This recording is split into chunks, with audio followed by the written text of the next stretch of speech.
ආචාර මණ්ඩලයේ තරණයයි ආරම්භ වූයේ. ඉතාම උණුසුම් තරගයක් ඔබට බලා ගන්න පුළුවන්.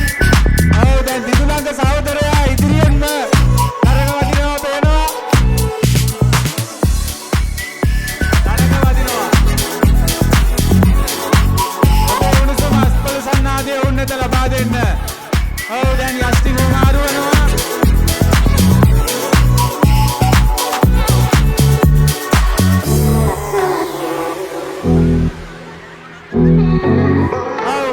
ගමන් කරන්නේ රෝහණ නිවාසයට අයත් රෝහණ නිවාසයේ යමුනා මිස් ඉස්සරහින්ම ගමන් කරන ඉදිරියෙන්ම දැන් සුසන්තමයා තම නිවාසයේ වෙනුවෙන් ඉතාමත් මහඟු කාර්යයක් ඉටු කළ මේ ගුරුවරු මචාන් සරුත් අතාරින්නේ ගේම් එක නවක sir Chamika sir Susantha sir ජයග්‍රහණය කරනවා. අපි හොඳ උණුසුම් අත්පොල් සන්නාදයක් ලබා දෙමු වෙනුවෙන් ඔවුන්ගේ කැපවීම අති විශිෂ්ටයි. මෙතන වචනයක්